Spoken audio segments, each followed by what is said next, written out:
submitted the request for enlargement and towering of Beau Plateau Road to the National Development Unit of my ministry for consideration. Mr. Deputy Speaker, the House may note that this government is also coming up with the construction of the motorway M4, which will start from Forbach on the motorway M2. It will join the Beau Plateau Road B43 at Mapu near Verger de la Bourdonnais and will pass through the villages of Poutre d'Or Hamlet and Espérance Trébuchet, intersecting with the Forbach Road B42 through a roundabout. This motorway will provide a safe and alternative route for road users, thus lessening the traffic along the Forbach B42 and Beau Plateau B43 roads, thus improving the overall safety within the villages of Cottage and Poutre d'Or Hamlet. Honourable First Member for Lacavian Felix. Yes. Thank you, Mr. Deputy Speaker. B674, please. Mr. Deputy Speaker, sir, I wish to inform the House that the Office of Public Sector Governance, OPSG, plays a very important role in fostering good governance across the public sector, including ministries, departments, state-owned enterprises, and local authorities. Its mandate includes providing management consultancy services, conducting in-depth financial, organizational, and governance reviews, and monitoring the performance of audit committees within public sector institutions, mainly to ensure effective implementation of the recommendations of the National Audit Committee, the National Audit Office, the Public Accounts Committee, and the Internal Control Unit. Mr. Deputy Speaker, sir, with regard to Part A of the question, the OPSG is currently reorienting its strategic approach to better align with evolving public expectations and institutional integrity standards. A key initiative being implemented during the current financial year 2025-2026 is the development of a comprehensive code of good governance for the public sector. This framework will serve as a unifying standard across public sector institutions with the objective of enhancing transparency and accountability, reinforcing ethical conduct and compliance, and elevating the overall effectiveness of service delivery in public sector organizations. The code is expected to strengthen systematic safeguards, instill a culture of responsibility, and restore public trust in the leadership and management of the public sector. With regard to Part B of the question, over the last 5 financial years, the OPSG has completed a total of 46 reviews covering areas such as finance, procurement, human resources, and governance. As follows: 2020-2021, 7 reports; 2021-2022, 10 reports; 2022-2023, 14 reports; 2023-2024, 10 reports. For the financial year 2024-2025, 5 reports have been completed and issued, and 4 are in progress of being finalized. It is to be noted that the 5 reviews that have been completed for the financial year 2024-2025, OPSG undertook assignments which were of a more complex nature and with wider scope, requiring more time to complete. In addition, during the same financial year, OPSG has been conducting governance surveys in 34 statutory bodies to assess compliance with the 8 principles enshrined in the National Code of Corporate Governance for Mauritius. And so far, 14 statutory bodies have been issued and assessed, and a governance report has been issued to them. As regards to remedial measures, Mr. Deputy Speaker, sir, I wish to inform the House that OPSG analyzes and examines the issues, the shortcomings of the organizations reviewed, and subsequently proposes workable recommendations for improvement with respect to governance lapses, inefficiencies, and potential malpractices in public institutions. The responsibility to effectively implement the recommendations rests with the organization, the ministries, the departments for which OPSG conducted the reviews, and the implementation of these measures are monitored by the respective audit committees set up at the level of those ministries or departments. Mr. Deputy Speaker, sir, the OPSG operates on a demand-driven basis, and its reports are submitted exclusively to the requesting authority. Nevertheless, I wish to assure the House that where deficiencies are identified, OPSG recommendations are aimed at systematic rectification and capacity building.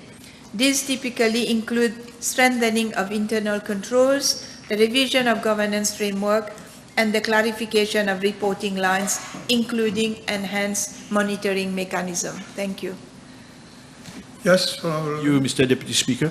May I ask the Honourable Minister, with regard to the annual report of the Office of Public Sector Governance, can she confirm to the House that, as at date, we've got only the annual report of 2016-2017 that is available for the public to consult?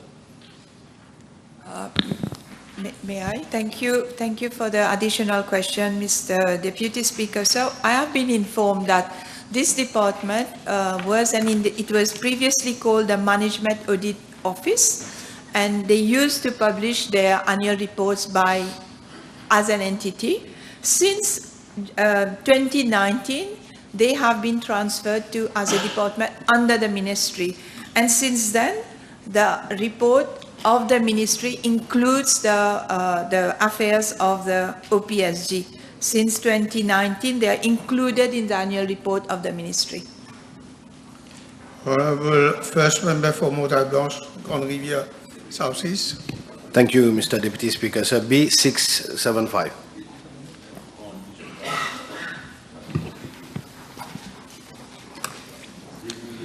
Mr. Deputy Speaker, sir, I wish to inform the House that there is currently no public toilet block operated by the Council in the centre of Bel-Air Riverchest. However, a public toilet block managed by the Council is available at the New Bel-Air Market Fair, which is situated on the outskirts of the village. I am informed that there are private toilet facilities within the commercial complex housing the Save Mart supermarket, which is centrally located in the village. These, however, are not under the direction of the Council and are intended for customers of the commercial premises. Mr. Deputy Speaker, sir, following numerous requests from the public and in recognition of the inconvenience caused by the absence of a public toilet block in the center of the village, I wish to inform the House that the Saint-Esprit Parish has agreed in principle to the proposal. Discussions are currently ongoing, and the Council has given its commitment to set up a toilet facility on the church premises, subject to the final agreement with the parish authority. The Honourable Third Member for Maybec, Palma. B676, please. Mr. Deputy Speaker, sir, acute cardiac emergencies are sudden life-threatening conditions that require immediate medical attention, and if not treated promptly, these emergencies can lead to severe complications. In this respect, the Service d'Aide Médicale Urgente, SAMU, provides on-site pre-hospital medical treatment and stabilizes critical and vital emergency during transport, aligning with the golden hour concept, which is the quickest time frame to transfer patients to hospitals. The SAMU also handles secondary inter-hospital transfers for CT scans, MRIs, and primarily rescue percutaneous coronary intervention, a minimally invasive procedure used to open blocked or narrowed coronary arteries, which improves blood flow to the heart.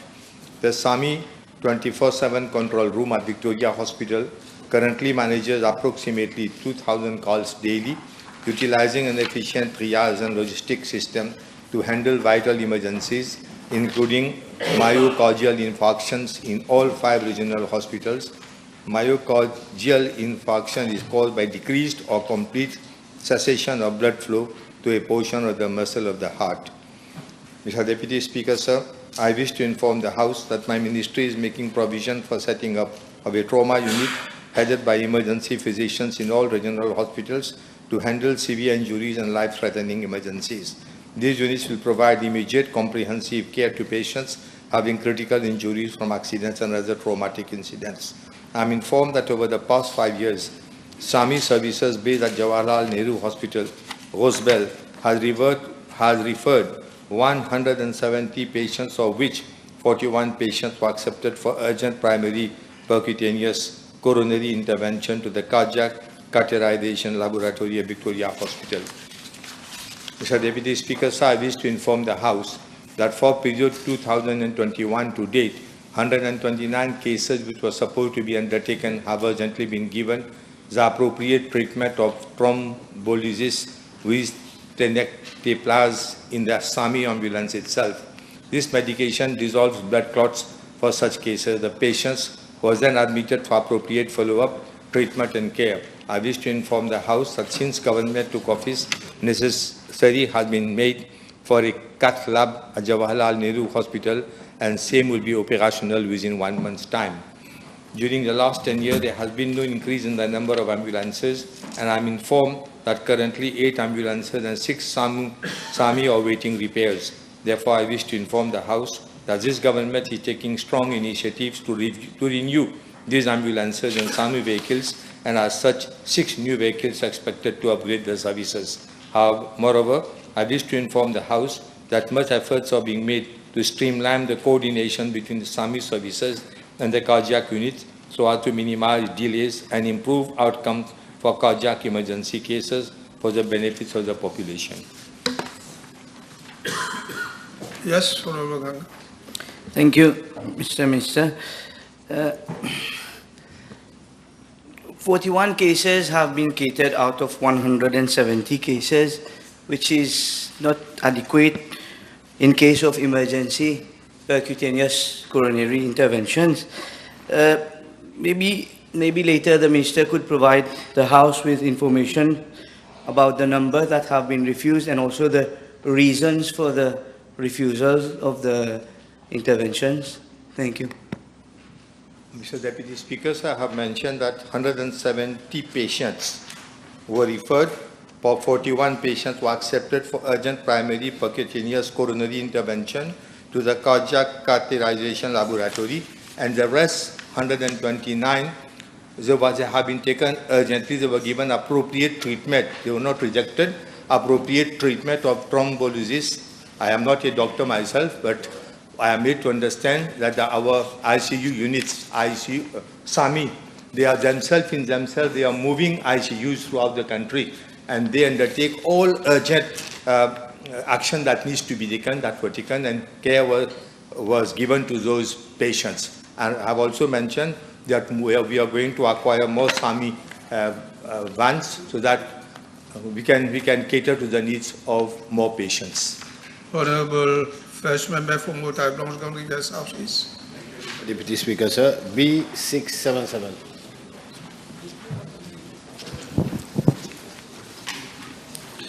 Mr. Deputy Speaker, sir, I wish to provide a detailed update regarding the status of football grounds under the purview of Flac District Council. The Belair Rivière football ground, which covers an area of 6,400 meters square, was cleared on Friday, 11 July 2025. I am pleased to report that the lighting system at this ground is currently fully operational. However, it is important to note that the perimeter fencing has been damaged, and the cost estimate for the necessary repairs is around 1.8 million rupees. And the Council is in the process of securing financial clearance to proceed with these works. With regard to the semi-stale football ground, which spans 7,650 meters square, maintenance works are undertaken on Friday, 11 July 2025. Unfortunately, the lighting system at this ground was vandalized during March and April 2025. The required accessories and materials for repairs have already been procured, and the repairs works are expected to be completed by 28 July 2025. To mitigate future acts of vandalism, the installation of overhead wiring for the lighting system is under consideration. Mr. Deputy Speaker, sir, regarding the Ernest Fleuron football ground, which has an area of 6,656 meters square, clearing works were also completed on the 11th July 2025. At present, 6 out of the 12 floodlights are not functional. The District Council of Flag has informed that repair works will be carried out using in-house labor, with completion scheduled for 7 August 2025. Routine maintenance of all football grounds is conducted on a monthly basis by the Council to ensure the facilities remains in good condition. Mr. Deputy Speaker, sir, it has come to my attention that certain local authorities tend to act swiftly on maintenance and upgrading works only after a parliamentary question has been submitted regarding their dereliction. This reactive approach raises serious concerns regarding their commitment to proactive service delivery. Regrettably, over the recent years, the quality of governance and public service within some local authorities has declined. This situation is largely attributed to a culture of complacency and lack of accountability on the part of a few officers. The legacy of neglect and the indifference under the previous administration has undermined public trust and service standards, and its consequences are still being felt today. As previously stated in my PQ B 382 on 15 April 2025, disciplinary proceedings will be initiated against officers of local authorities who have failed to carry out their duties responsibly. The government remains fully committed to restoring discipline, professionalism, and accountability within the public service and will not tolerate negligence of duty by any public officer entrusted to serve the public. Thank you. Honorable Second Member for Culture, Media, Muka. Thank you, Mr. Deputy Speaker. Question B678, please. Mr. Deputy Speaker, sir, I am informed that there is a significant difference between pitches used to play futsal and other variations of football. Futsal is usually played indoors on a hard court, typically wooden or synthetic. On the other hand, synthetic pitches designed to mimic natural grass, offering an environment-friendly space for running and tackling, are utilized to play other variations of football, such as normal or small-sided games. Mr. Deputy Speaker, sir, the Ministry of Youth and Sports is not a licensing nor a regulatory authority for such infrastructures. Therefore, the Ministry does not keep data on the number of synthetic football pitches or futsal which have been constructed and that are operational around the island. Nevertheless, the Ministry has sought information from local authorities as construction permits are issued by them. Information is being compiled and will be tabled later. As regards to part A of the question, I am informed that the Saint-François-Xavier Stadium in Port Louis, which falls under the purview of the Ministry of Youth and Sports, is equipped with synthetic grass and managed by the Mauritius Sports Council. I am further informed that the Mauritius Sports Council operates and maintains 10 multi-use games area, commonly known as MUGA, which was constructed by the Mauritius Telecom Foundation. These facilities include small synthetic football pitches. The cost of the construction and maintenance of the facilities are also being compiled. Maintaining a synthetic football pitch involves regular cleaning, infill maintenance, and periodic deep cleaning to ensure optimal playing conditions and longevity. This includes removing debris and weeds, if any, brushing the turf, checking and replenishing infill levels, and addressing any wear and tear. Mr. Deputy Speaker, sir, with regards to synthetic football pitches falling under the purview of public entities, as already indicated, the Ministry of Youth and Sports has sought the necessary information from local authorities.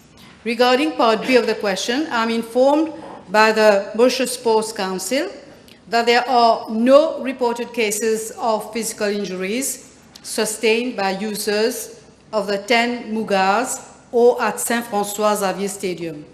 With regards to Part C of the question, I wish to inform the House that the Ministry of Youth and Sports does not intend to replace its existing synthetic pitch at Saint-François-Xavier Stadium with a natural one. Just for the record, Honorable Minister, you are the acting Minister of Sport. Yes. Yes, you reply to the question. The supplementary, the Honorable Third Member for Port North and Moat Island. Thank you, Mr. Deputy Speaker. B679, please.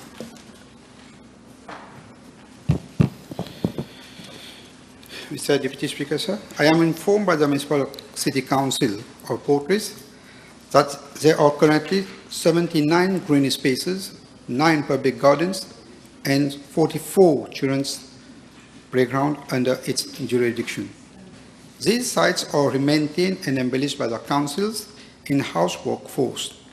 For the information of the House, I am tabling the list of these amenities. The proposal made by the Honourable Member to seek sponsorship for the upkeep and enhancement of these public spaces is most welcome. Over the past 2 years, the Council has benefited from private sponsorship, notably in August 2023, Livestock Feeds Limited provide 4 litter bins and 4 benches for the green space opposite Pi SSS at a cost of 64,000 rupees. In June 2025, the Rotary Club of Montebello, Pi, funded the renovation of play equipment at the Montebello Children's Playground amounting to 67,000 rupees. So far, the City Clinic has positively responded to a request from my ministry and has also sent a proposal for the embellishment and maintenance of the Plainvert Garden. Furthermore, I am informed that the Council has, in principle, no objection to private sponsorship for the maintenance and embellishment of green space, public gardens, and children's playground, provided such initiatives are submitted for formal approval at the Council's meeting. The Honourable Second Member for Belrose Catbourne. Honourable Member. B680, merci. Mr. Deputy Speaker, sir, I'm informed that Palma Community Health Center stands on a plot of land of 15 space, which was donated by the Municipal Council of Catbourne in the year 1988. My ministry initiated action for the renovation of Palma Community Health Center, and following a bidding exercise, the contract for renovation and extension works was awarded to a contractor on 4th September 2023. However, in October 2023, the Ministry of National Infrastructure informed my ministry not to proceed with the handing over of the site to the contractor, as the Road Development Authority was envisaging the realignment of the road passing very close to the existing community health center building. This would severely affect the usage of the existing building and render it non-functional. Consequently, in view of major road works in that area, construction works on the new proposed design of the community health center could not be implemented. In order to provide a modern state-of-the-art facility to the inhabitants of Palma region, my ministry is liaising with the Ministry of Housing and Lands, the Ministry of National Infrastructure and the Traffic Management and Road Safety Unit for either the acquisition of vesting of a new plot of land in that area for the construction of a new community health center. In the meantime, I can assure the Honourable Member that all mitigating measures will be undertaken to see to it that the place is safe for those who will come there. Yes, Je vous remercie, Monsieur le Vice-président. Je remercie le ministre pour sa réponse. Pending completion of procedures related to the land, will the Minister inform the House whether urgent works could be undertaken, such as installing main courante on the front step of the dispensary and the toilet? Furthermore, if a solution can can be considered to separate the pharmacy from patient consultations currently taking place in the same room? Thank you. I have already mentioned that mitigating measures will be undertaken, and I can assure the honourable member by next week we can have a site visit so that we can have a proper look at this at the building and take whatever decision needs to be taken. Do let me know when you intend to go to the site. Yes. The second member for Kochimiti Amuka.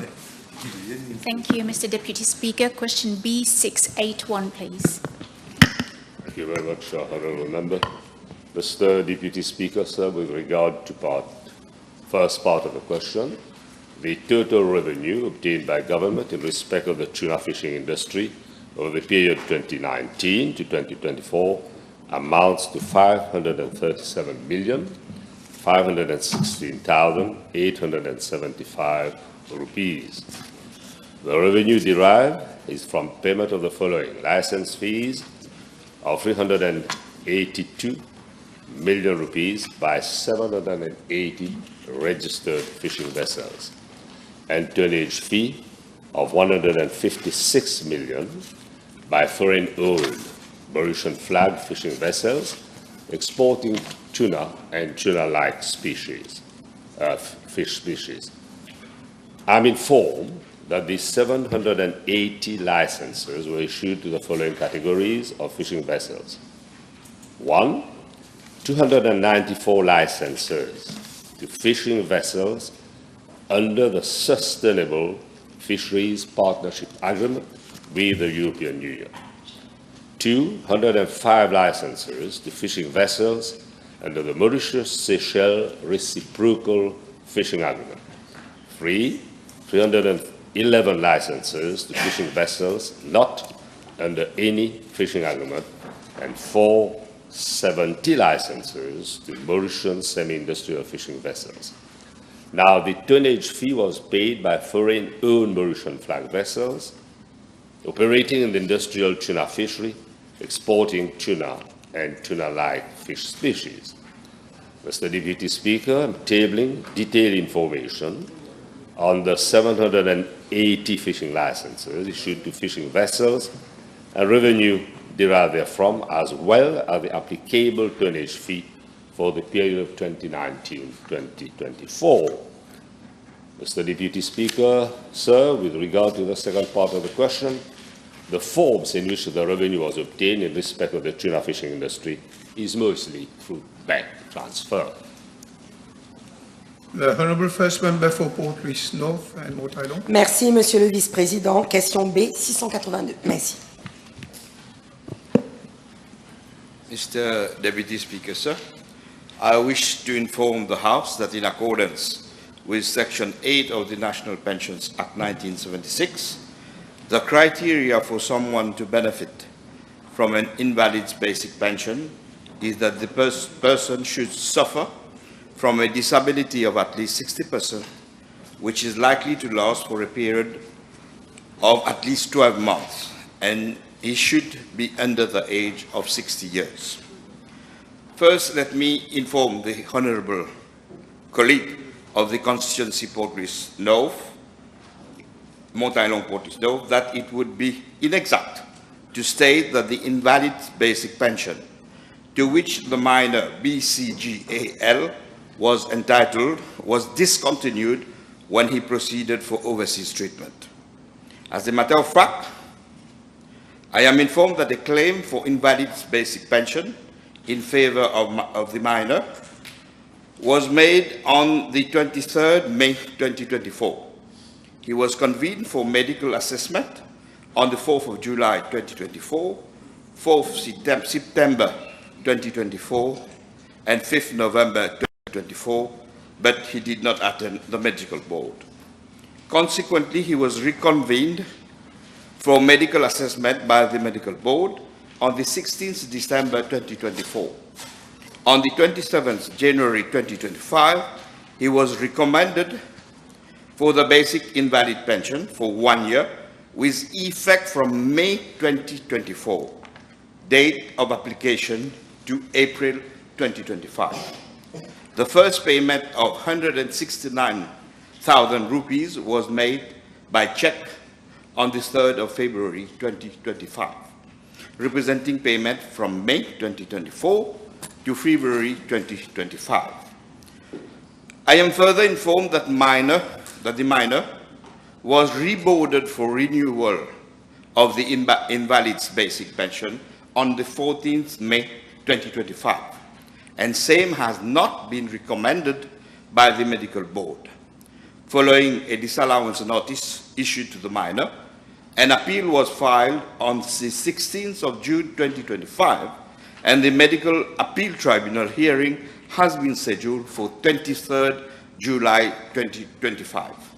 As a matter of fact, I am also informed by the Ministry of Health that the first overseas treatment of the minor to Chennai was on the 21st June 2024, and the second overseas treatment was for from 21st February 25 to 8 March 2025. All the costs of the treatment was covered by the government. From the above chronology, it is clear that despite the fact that the minor has his overseas treatment on the 21st June 2024, he was paid his Invalid's basic pension for 1 year with effect from May 2024. In addition, he was while he was abroad from 21st February 2025 to 8th March 2025, he was also paid his BIP for this period. Let me add that I have paid 2 visits to the mother, the minor, and the family to verify the fact stated above, and to extend this government's compassion to the minor and the family. In parallel, myself and activists in the region have ensured solidarity actions to help the minor and his family.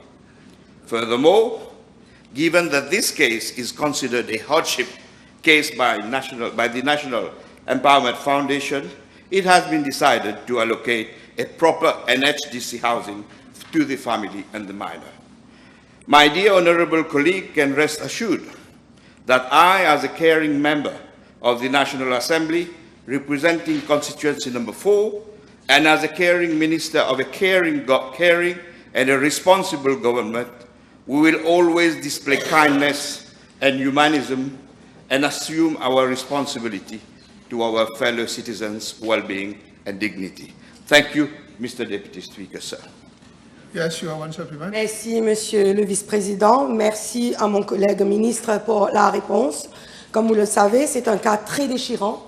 Le ministre et son personnel, comme il vient de le dire, ont attendu que je dépose cette interpellation parlementaire pour visiter cet enfant. Je pose la question tout de suite. L'honorable ministre conviendra-t-il avec moi que ce cas n'est qu'un des nombreux cas où le personnel de son ministère fait preuve d'un manque de compassion et d'humanité? Que fera-t-il pour que les personnes en détresse n'aient pas à subir une telle humiliation dans l'avenir, tout comme le cas du bébé BCGAL? Merci.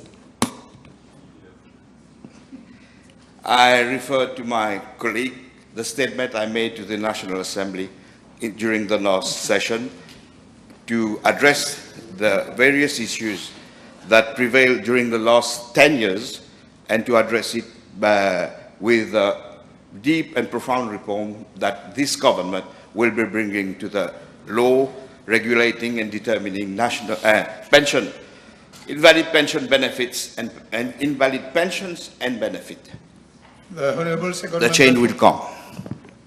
The Honourable Second Member for Grand-Bien Poudre. Thank you, Deputy Speaker, sir. B683. Monsieur le Vice-président, avec votre permission, je vais répondre à cette question. Je suis informé que Blue World Explorer Limited est le centre de plongée où s'est produit le 20 mars 2025, le malheureux incident au cours duquel M. BD a perdu la vie. Le centre de plongée a obtenu une licence d'entreprise touristique le 23 décembre 2024 pour exercer ses activités de plongée sous-marine à l'hôtel Le Méridien, après avoir rempli les conditions suivantes. A. Autorisation de la Mauritius Scuba Diving Association. B. Conformité aux normes établies par la MSDA pour une telle activité. C. Validité du permis de plaisance attaché au centre de plongée. Et D. Couverture d'assurance pour tous les employés travaillant pour la société. Monsieur le vice-président, immédiatement après avoir été informé de l'incident, 2 agents de l'Office du tourisme se sont rendus sur place pour établir un rapport préliminaire. Ils ont indiqué que M. BD était décédé des suites de multiples blessures après l'explosion. Son décès a été confirmé par un médecin de la clinique du Nord. La police a ouvert une enquête. Les responsables de l'autorité du tourisme ont également indiqué que la licence du centre de plongée était valable jusqu'au 23 décembre 2025, tandis que celle du bateau de plaisance était valable jusqu'au 27 août 2025. Les activités se déroulaient conformément au protocole établi. De plus, tous les employés du centre de plongée étaient couverts par une police d'assurance. Néanmoins, compte tenu du décès signalé à la suite de l'accident, les activités du centre de plongée de l'hôtel Le Méridien et le permis de navigation de plaisance ont été suspendus en attendant la conclusion de l'enquête policière. En réponse à la partie A de la question, je suis informé que s'agissant d'un accident survenu sur le lieu de travail, le ministère du Travail et des Relations industrielles a ouvert une enquête afin d'identifier les causes profondes. Je crois savoir que l'enquête est en cours. Mon ministère, Monsieur le Vice-président, attend le résultat de l'enquête de la police et du ministère du Travail pour prendre des mesures appropriées concernant la licence du centre de plongée. Monsieur le Vice-président, en ce qui concerne la partie B de la question, afin d'éviter de tels incidents malheureux ne se reproduisent, mon ministère a entre autres mis en place une squad pour conduire des visites surprises pour les opérateurs disposant d'une licence d'entreprise touristique auprès de l'autorité du tourisme pour les centres de plongée, identifier si les opérateurs adhèrent aux normes établies et s'assurer que leurs équipements complémentaires sont en bon état de fonctionnement. Monsieur le Vice-président, des instructions ont également été données au Tourism Authority d'appliquer strictement les dispositions des lois existantes, réglementations et assurer un suivi étroit de tous les titulaires de permis. Monsieur le Vice-président, enfin, en réponse à la partie C de la question, je dois dire que l'autorité du tourisme suit de près cette affaire et avec la compagnie d'assurance du centre de plongée et la conclusion de l'enquête policière, le nécessaire sera fait. Honorable Third Member for Culture, Moka.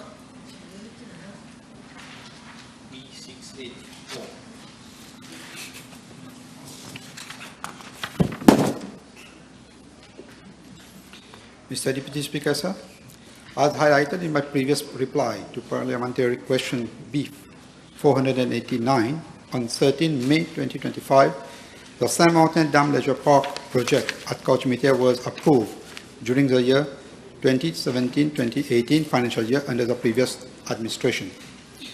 Mr. Deputy Speaker, sir, this project has been marked by poor planning, fragmented execution strategy, and questionable procurement practices by the former government.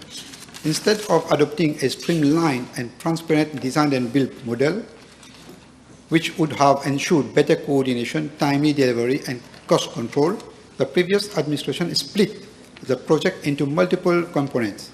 These were awarded to various contractors through different procurement methods, including sales quotations, restricted bidding, direct procurement, and open advertised bidding. This fragmented approach has compromised efficiency, escalated costs unnecessarily, and caused prolonged delays as the former administration kept on increasing the scope of work with time, and the project has still not yet been completed despite it started 8 years ago. I have been informed that a preliminary assessment conducted by the District Council of Moka on 19 May 2025 revealed several defects and discrepancies in the completed infrastructural works and incomplete landscaping. In response, the District Council has initiated actions against defaulting contractors, including forfeiting retention money, conducting performance reviews, and initiating procedures to suspend or debar those who have not met satisfactory standards. As regard to part A of the question, I am tabling the list of all contractors involved and the payments made to each of them. And also regarding to part B of the question, I am advised that the contractors was provided with materials for implementing the works.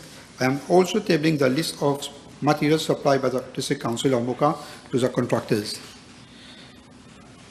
Mr. Deputy Speaker, sir, as regard to Part C of the question, I wish to assure the House that the District Council of Mocha has been instructed to complete its survey on all outstanding works and the project be completed before the end of this year. Thank you. The Honourable Fourth Member for Port-Gisdos and Montano. B685. So I'm standing for the substantive minister's overseas mission.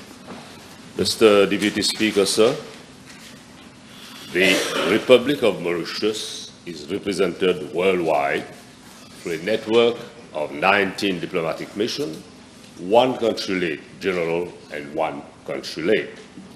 These overseas missions are an integral part of the ministry and are headed by an ambassador, stroke high commissioner, or a council.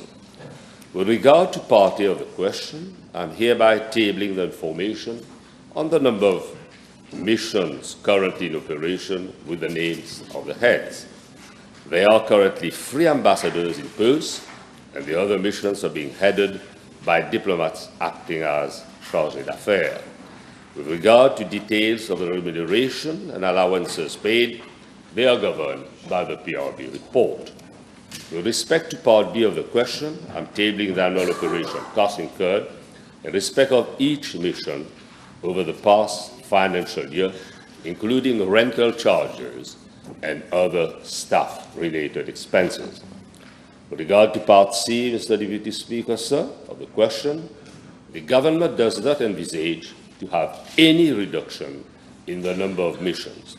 With the current geopolitical situation, government is focusing on enhancing its bilateral relations worldwide and use of our diplomatic missions to explore further trade, investment and investment opportunities, technology transfer and capacity building in line with our government program and the parameters of our budget.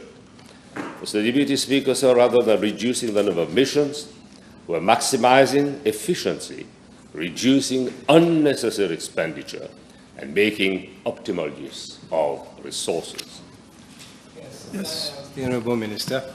Although he's not the substantive minister, but speaking of efficiency, whether a study has been made recently or is available with regards to certain minor embassies, such as those in terms of activity, whether these embassies, these missions are efficient and whether they should be reviewed, their model of functioning. These are, amongst others, Berlin, Moscow, Kuala Lumpur, and Maputo. So is there such a study on the efficiency of those 4 embassies, including maybe others as well? Mr. Deputy Speaker, size doesn't mean that they are not efficient. In fact, they are delivering and delivering to the best of our abilities to serve the interests of our nation. The Honourable Second Member for Maybeck, Plenmire. B686. Thank you. Thank you, Mr. Deputy Speaker, sir. The NHTC housing estate at Mar d'Albert, known as Residence Hortensia, was completed in April 2024 and delivered to the eligible beneficiaries as from the end of May 2024. The housing estate comprises 203 units of ground plus 1 in a row-type configuration.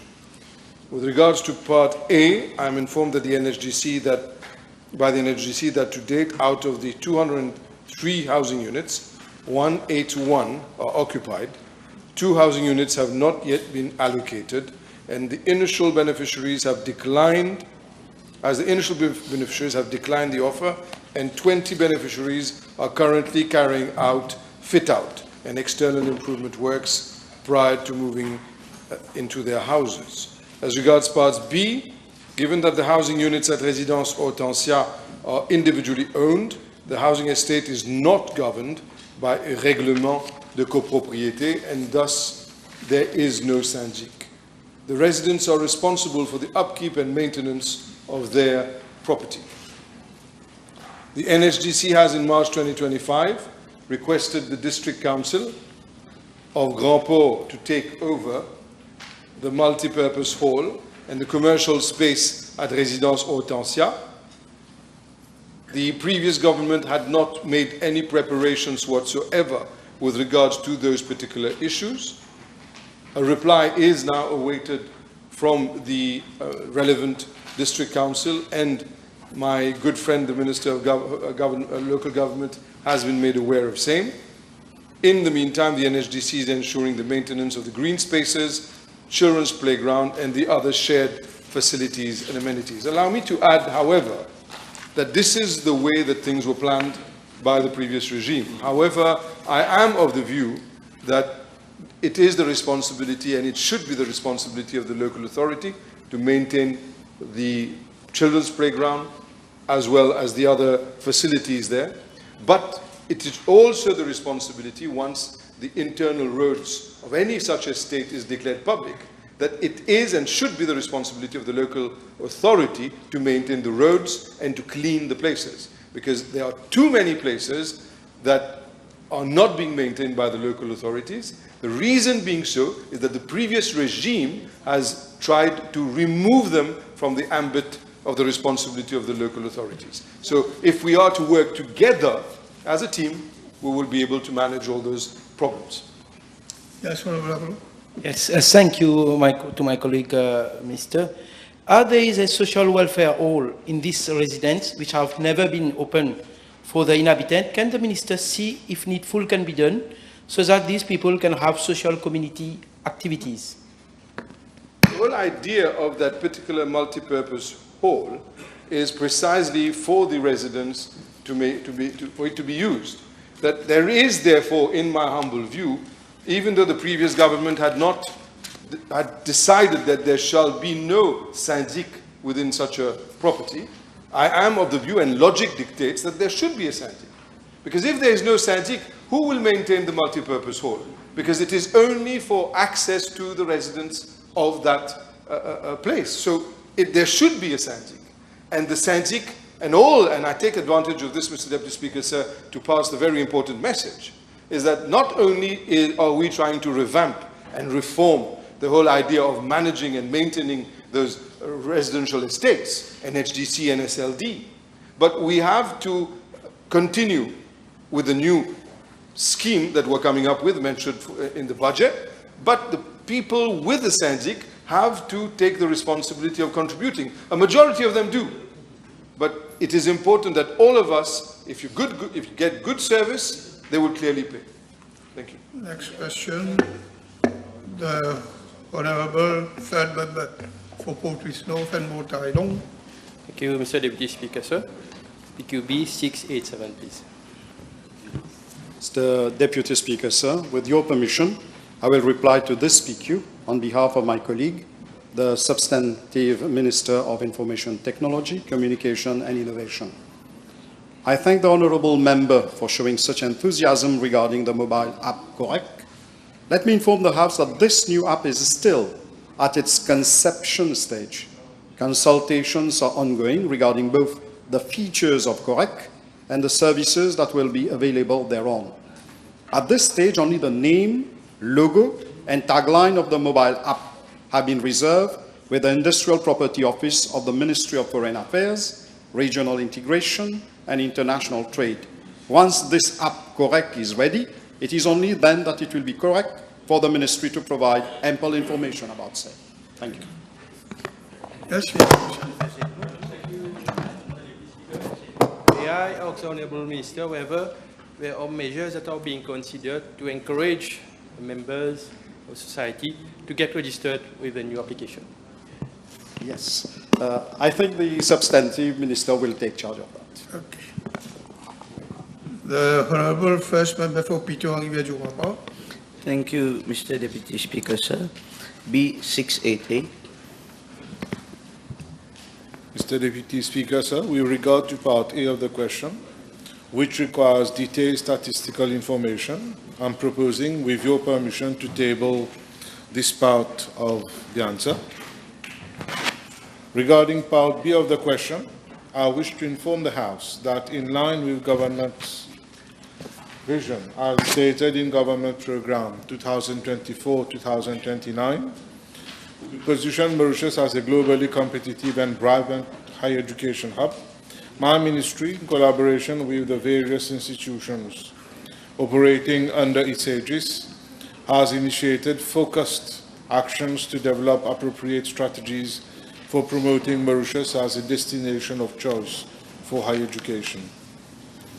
My ministry has established 3 national committees which are tasked with formulating recommendations and implementable actions to attract more international students to Mauritius.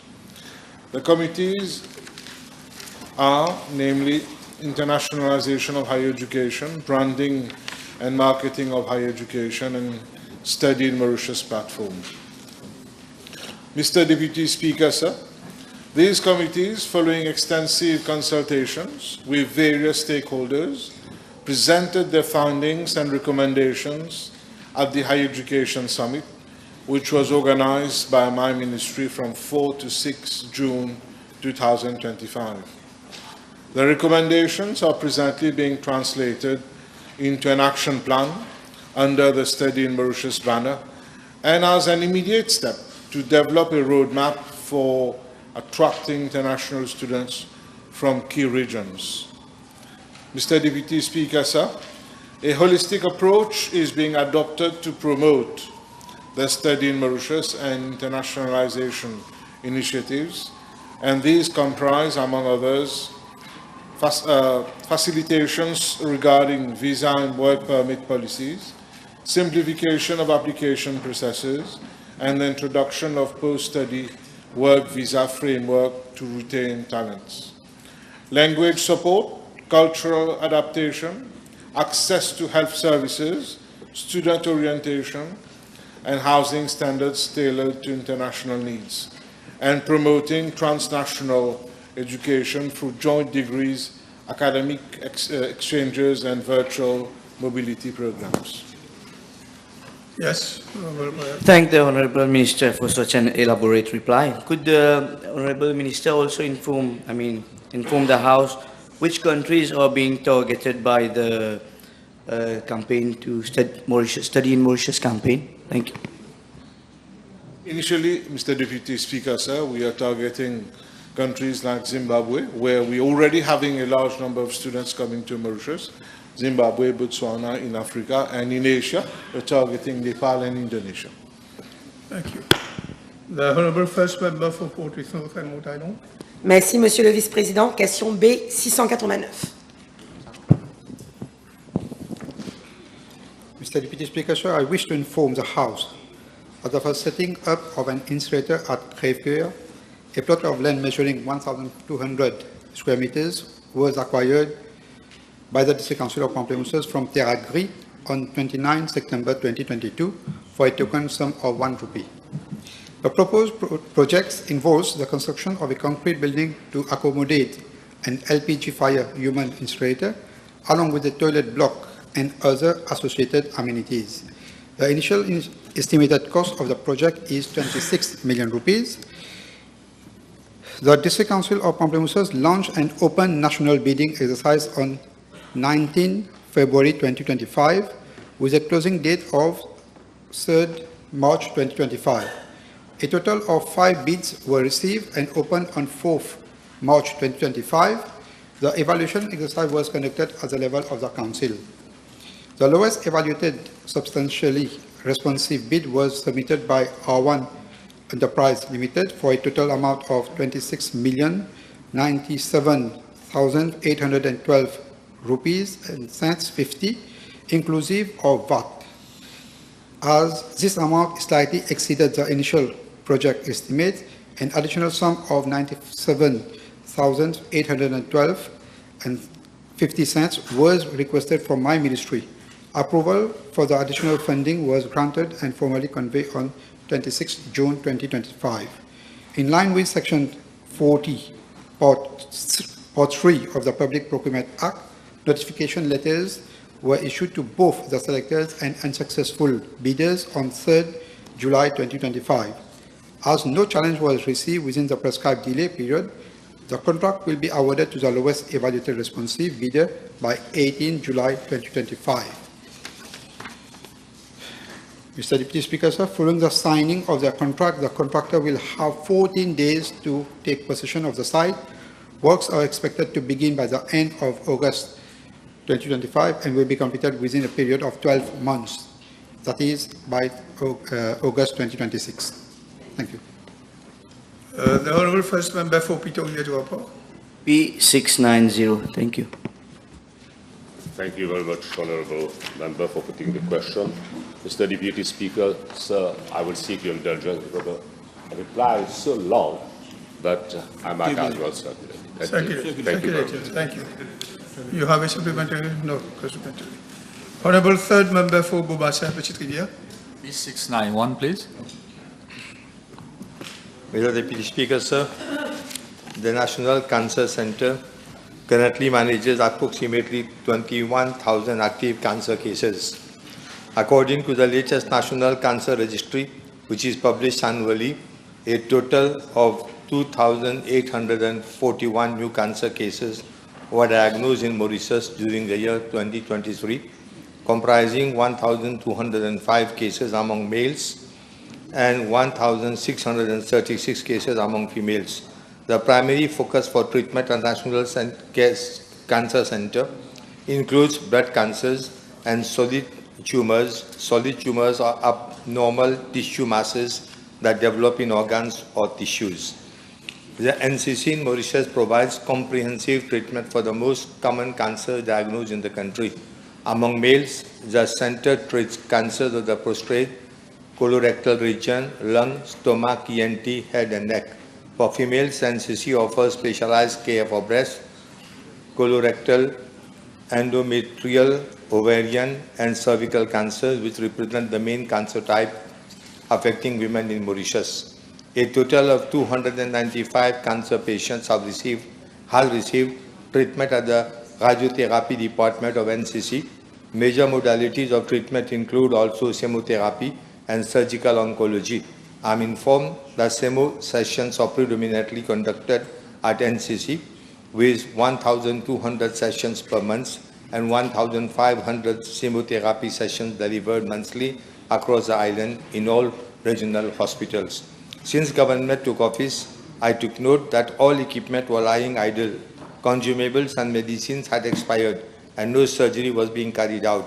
Over and above the introduction of a second linear accelerator in December 2024, more patients have received radiotherapy at the center. A full-fledged surgical oncology unit is operational at NCC since February this year, whereby 175 cancer patients have undergone surgery with technical assistance from foreign teams in certain cases. With regard to part B of the question, National Cancer Centre has successfully completed the installation, commissioning and licensing of its state-of-the-art PET CT scanner, SPECT CT scan, DEXA scan and HDR brachytherapy, marking a significant milestone in the enhancement of hybrid diagnostic imaging in Mauritius. I wish to inform the House that the operational license has already been granted on 7th July 2025 and as at date, 15 PET scan studies have already been carried out on a pilot basis. This number will increase in the coming weeks so as to allow more patients to benefit from this advanced diagnostic equipment. In addition, my ministry is having consultation with the Republic of India for acquiring the services of an oncosurgeon to carry out oncosurgeries at the new cancer center on a regular basis, thus sustaining the oncosurgery program. Yes. The Honourable said Member for Mayberg, Benmayan. B692, please. Honourable Minister of Housing and then. Sorry. Can you please? It was an exchange of national importance. Issues were at stake. We managed to sort it out. So thank you very much. So I am informed that in 1983, the government acquired from Mont Trésor, Mont Désert, now Omnicane, at the nominal price of 10 rupees, a plot of land of an extent of 11 acres, 65 Perche at Concarneau, commonly referred to as Kenya, located near Le Bouchon, in view of regularizing the situation of the families who had been occupying those plots of land since the aftermath of Cyclone Carole. In 1985, part of the site was parceled out, whereby some 75 residential leases were granted. Subsequently, some 60 pre-July 2015 squatters over the remaining part of the state land were each granted a lease for residential purpose. Mr. Deputy Speaker, sir, I'm informed that following subdivision of some of the plots of land, there are at present a total 149 plots at Concarneau as follows: 145 residential plots, 1 plot on which stands a village hall, 1 plot occupied by Arya Samaj, 1 plot leased to Force Vive of Concarneau, and 1 vacant plot. My ministry is in accordance with the provisions of sections 5.5 of the State Lands Act, also proceeding with the sale of state land to the families holding a building site lease for residential purposes. I am informed that 72 notarial deeds witnessing the sale of the land have already been registered. 37 cases are currently being processed, and 34 cases will be processed once pending issues relating to expiry of leases, dispute among heirs, and site occupation are resolved. The remaining 2 cases pertain to suspected squatting that have not yet been regularized, as further investigation is required. Thank you. The Honourable Third Member for Maymead, Palma. B693, please. Mr. Deputy Speaker, sir, I am informed that in 2015, the Road Development Authority commissioned a traffic study with a view to reviewing traffic scheme in Port-Louis so as to alleviate the current severe traffic congestion along the motorway. It was observed that one of the main bottlenecks was at the Place d'Armes intersection, which served as the main entry and exit point for both northbound and southbound traffic. Further to the recommendation of the study, the Descamps flyover project was implemented in 2018, which connects motorway M1 to A1 Road in front of Line Barracks to provide for a second entry point to the city center for traffic coming from the south. Various traffic schemes have been implemented by the RDA as an integral part of the Descamps flyover to alleviate traffic congestion as follows. Number 1, reconfiguration of the junction as Place d'Armes by eliminating the right turning movement to the north. This movement towards the north via M2 was prohibited to ensure a better traffic fluidity for the mainstream traffic along the motorway for the northbound and southbound traffic. Number 2, following the aforementioned traffic restraint, traffic are now using alternative routes to exit the city center to proceed towards the north via M2 as follows. Number 1, left turning exit at Place d'Armes on motorway M1, the U-turn at Coeur roundabout to the north, turning to the left, roundabout and then going to the north. Royal Street, Nicolet Road, Military Road, the connection to eventually join motorway M2 through New Quai interchange. Brown-Séquard Street via Orléans Street and Deschamps Street via Coeur roundabout and slip lane towards motorway M2. Brown-Séquard Street, Orléans Street, D'André-Casteau Street, A1 Road, Colonel Sandapa Street, Coeur roundabout, and then the slip lane towards motorway M2. Mr. Deputy Speaker, sir, prior to the implementation of the Descamps project and the extension of the metro line to the Place d'Armes metro station, there were 5 lanes in the northbound direction with 3 through lanes towards the north and 2 right turning lanes toward the city center. There were 2 lanes in the southbound direction, and with this consideration, the capacity of the motorway at this particular junction was adequate to cater for the high traffic volume during peak hours for both through and turning movements. Currently, there are only 2 through lanes for movement towards the north, and only 1 right turning lane towards the city centre, while the lane configuration towards the south has remained unchanged. This is because of the Metro Express project. It has consumed space on the motorway. This has decreased, therefore, the capacity for moving traffic from 5 lanes to 3 lanes along the northbound carriageway. With this reduction in lane configuration from 5 lanes to 3 lanes, there has been considerable decrease in the overall junction capacity for both through and right turning movements. From a traffic management point of view, the new road configuration has reduced capacity, and restoring the right turning movement towards the north will critically impact upon the performance of the platform junctions, resulting in longer traffic queues and considerable traffic delays for traffic along M1 and M2. Mr. Deputy Speaker, sir, therefore, from the foregoing, reverting back to the old configuration is now not feasible. Honourable Third Member for Gubasa, Chitrivia. 694, please. Yeah.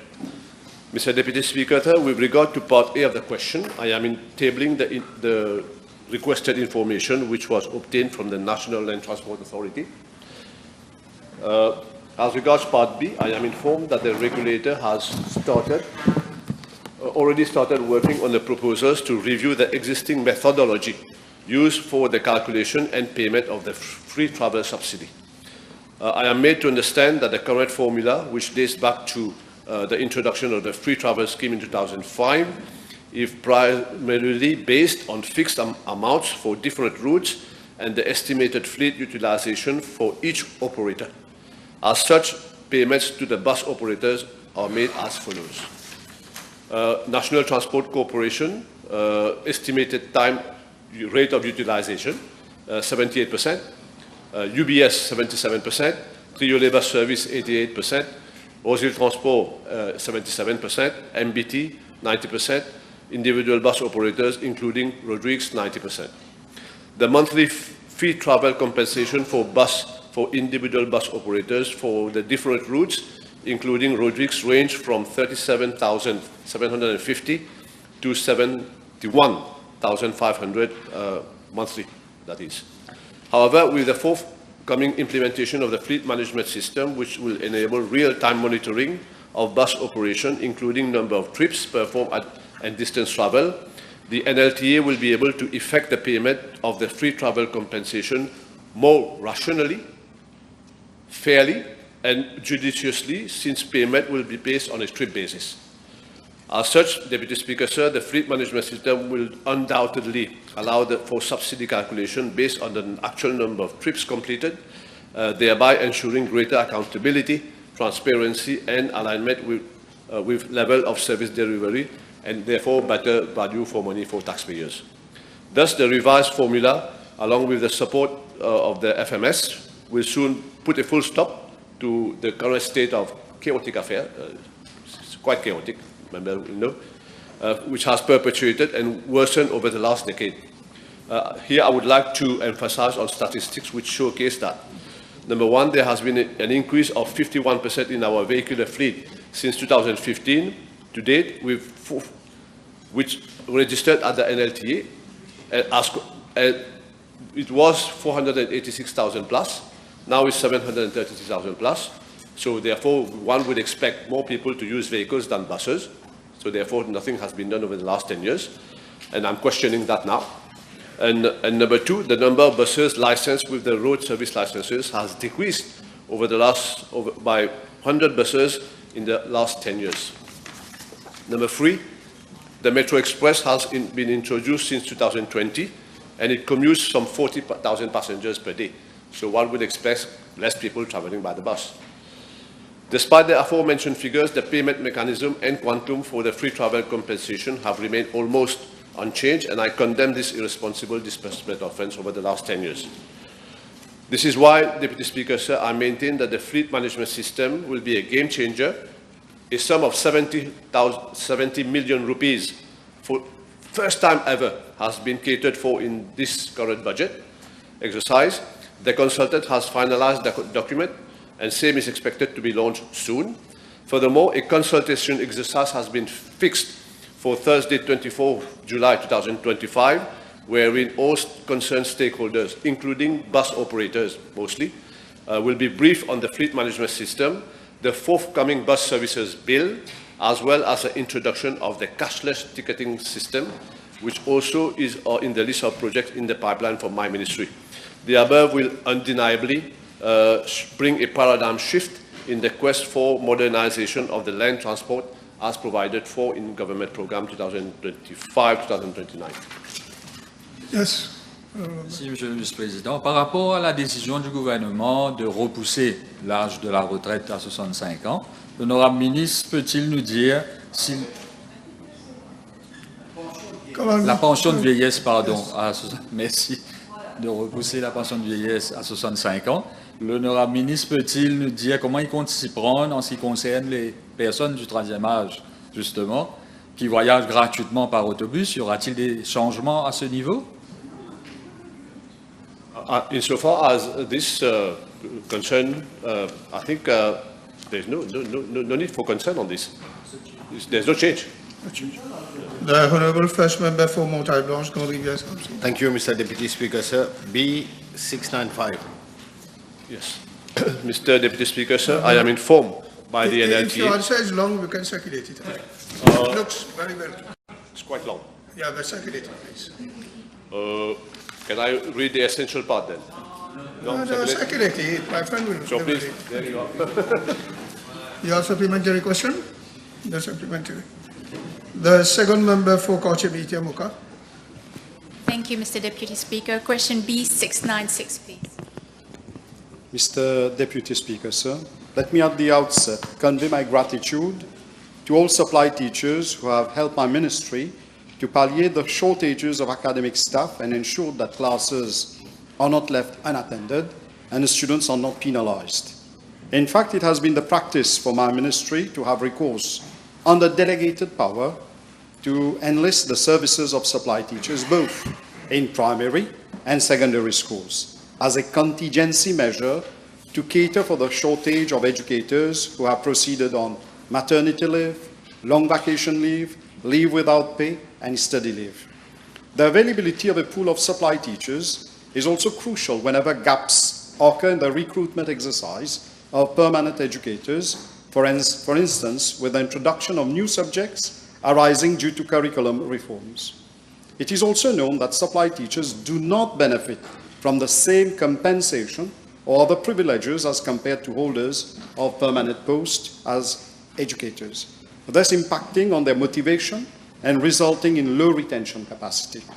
To this effect, consultations have been held between my ministry and the Ministry of Public Service on the modalities towards devising a more attractive scheme of service for supply teachers of primary and secondary schools with a view to improving their working conditions.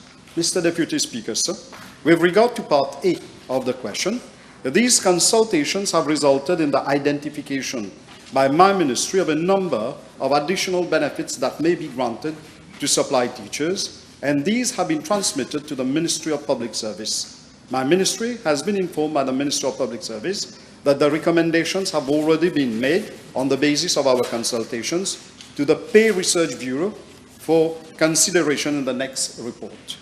Mr. Deputy Speaker, sir, with regard to Part B of the question, in view of the fact that the recommendations have already been made to the PRB, it is advisable at this stage that we await the outcome thereof and hope for an enhanced career progression of teachers and quality-driven long-term teaching for the students.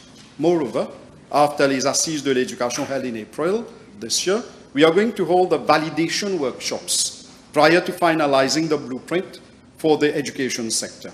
I will personally ensure that the issue related to supply teachers is given due consideration. Thank you. The Honourable Second Member for Savannah Bracknell. Mr. Deputy Speaker, sir, please, B697.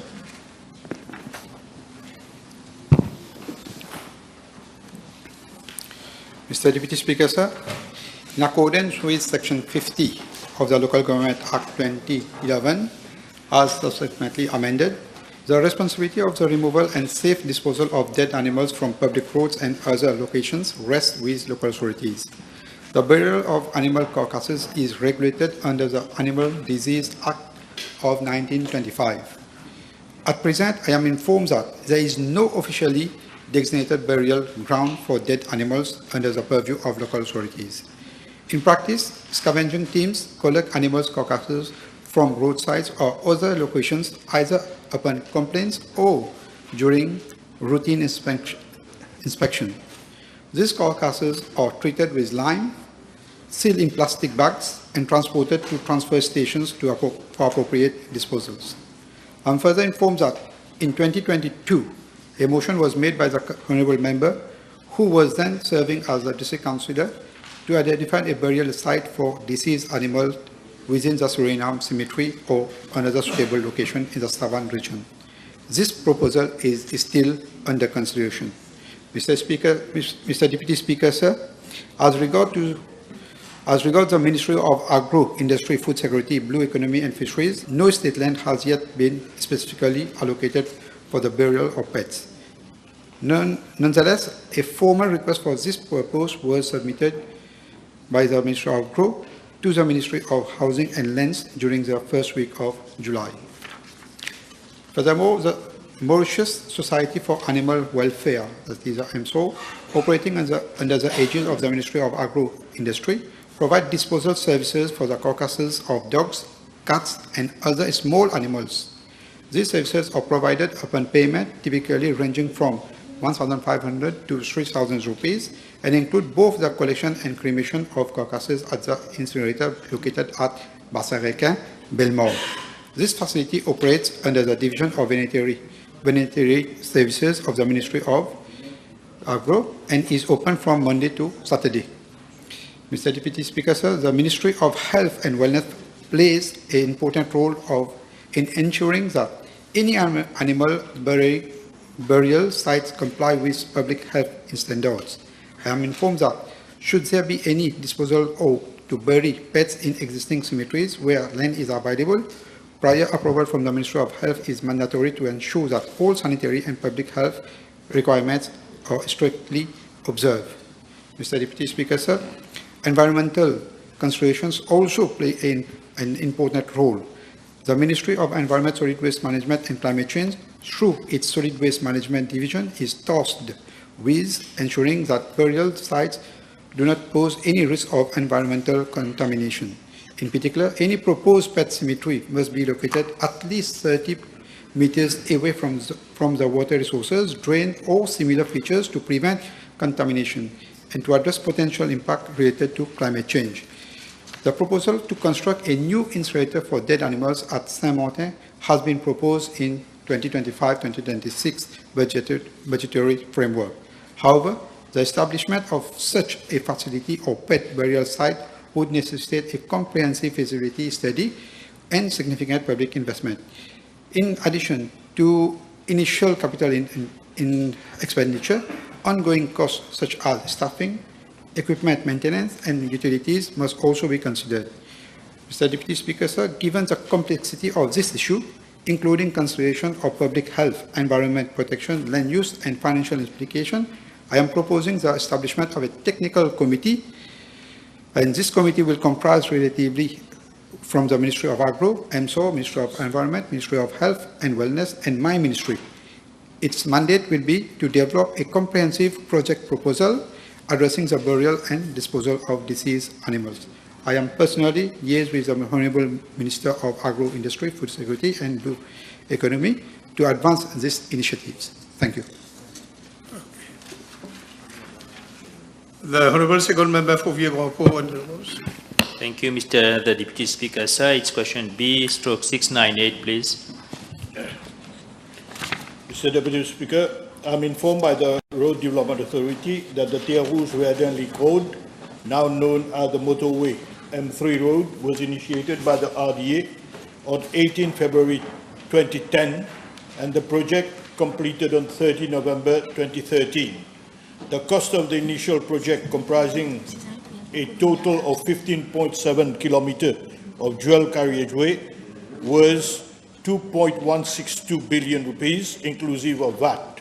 The final price was 2.896 billion, inclusive of VAT, taking into consideration additional works, dispute settlement costs, remedial works, prolongation costs, and price adjustments. The contractor on the project was Colas Maurice, Colas Madagascar, Terre Rouge, Verdun, Trianon, Link Road joint venture. Consultancy fees paid to the consultant Aegis BCEOM International stands at 121 million, inclusive of VAT. I'm informed that during the implementation of the project, several landslides occurred during the period 2010 to 2013 in 4 specific zones of cuts, which prevented the completion of the project over a length of about 2.7 kilometers along the southbound carriageway towards Ripai. I'm informed that several attempts were made to reprofile the slopes at that time, but given the complexity of the terrain, unusual geotechnical conditions, and the high water table, the works in whole could not be completed successfully, hence the decision of the RDA to allocate a separate contract for the treatment of the landslides in the best interest of the works. The contract was accordingly awarded to Sino Hydro Corporation Limited for initial amount of 762 million rupees, inclusive of VAT. The commencement date was 3rd October 2014, and the contract period was 457 calendar days, that is up to 2nd January 2016. Additional works were carried out for an increase in the scope of works due to redesign of slopes, installation of rock nets, extension of time with cost, and repair of landslide, bringing the contract amount to 924 million rupees, inclusive of VAT. Consultancy fees paid to the consultant Gates on the project stands at 9.8 million, inclusive of VAT. Mr. Deputy Speaker, I'm further informed that after the expiry of the defects liability period on 19 January 2015, cracks reappeared on the finished road level of the Terre Rouge Verdun Link Road near Valton roundabout. The transverse cracks propagated very swiftly, and the road eventually subsided due to a failure of the embankment. Several consultants were appointed by the RDA to determine the cause of the failure and to propose adequate solutions and provide assistance during supervision of the works, namely ARQ Consulting Engineers, South Africa, for an amount of 4.1 million rupees, inclusive of VAT. Second, Korean Expressway Corporation for an amount of 2.7 million, inclusive of VAT. And third, Water Research, contractor for the boreholes drilling, for an amount of 4.3 million, inclusive of VAT.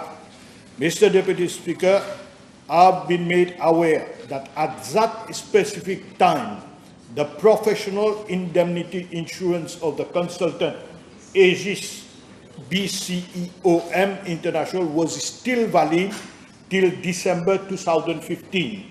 Despite that, for some obscure reasons, the then government did not at that material time explore any avenue, legal or otherwise, to recoup the cost of repairs from the consultant or the contractor. It should be highlighted that with a view to maintaining traffic on the Terre Rouge Verdun Link Road at that point in time, a bypass road of 485 meters had to be constructed to avoid the damaged section. The works were allocated to Gamma Construction Limited on 2nd March 2015 for an amount of 18.3 million rupees, inclusive of VAT. The works started on 3rd March 2015 and were completed on 6 April 2015. Mr. Deputy Speaker, sir, based on the solution proposed by KEC, namely a horizontal replacement method, the RDA awarded a contract for repair to embankment on motorway M3 at Ripai, project to Transinvest Construction, previously known as Colas, the one of the party to whom the initial contract was awarded as a joint venture for 326.1 million, inclusive of VAT. However, during the period mid-December 2017 to mid-January 2018, after frequent rainfall events, there were major cracks and slope movements, landslides on the mountainside, which affected the ongoing works. Subsequently, the contractor, based on the advice of a leading expert in geotechnical engineering, proposed to undertake pile stabilization to prevent the sliding as an additional measure. A consultancy contract was then awarded to Cerema from France for an amount of 3.2 million, inclusive of VAT, which is specialized in such type of works, to undertake the reinforcement designs and provide assistance during supervision of the works. The piling works were awarded in September 2018 to Sino Hydro Corporation Limited for the sum of 142.4 million inclusive of VAT, plus a provisional sum of 11.5 inclusive of VAT for unforeseen conditions. The order to commence was issued on 22 October 2018, and all piling work were completed on 18 February 2019.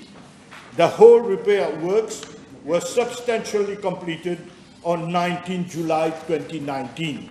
It is also worth to note that in January 2018, there was a collapse on the left-hand side northbound, approximately 475 meters from the repair roundabout opposite one of the previously affected sections. In order to stabilize this section, a contract for the design and build turnkey was awarded to Sino Hydro Corporation for the sum of 133.4 million rupees inclusive of VAT. The work started on 18 February 2019 and were completed on 16 September 2019. Mr. Deputy Speaker, a project which initially started on 18 February 2010 to be completed on 30 November 2013 for a sum of 2.283 billion rupees has ended up to be completed in September 2019 for a total sum of 5.238 billion, more than twice its projected initial cost, depicting the vulnerable condition arising out of climatic change, but at the same time highlighting the weaknesses of non-timely actions which could have been taken in 2015. As regards part B1 and 2, the question does not arise. Okay, time is over. The table has been advised that the following PQs have been withdrawn. B700, B702, B708, B704, B707, B703, B706. Motion. Motion. Deputy Speaker, I move that all the business on today's order paper be exempted from the provisions of paragraph 2 of Standing Order 10. The question is that all the business on today's order paper be exempted from the provisions of paragraph 2 of Standing Order 10. Those in favor say aye. Aye. Those against say no. I suspend the sitting for half an hour.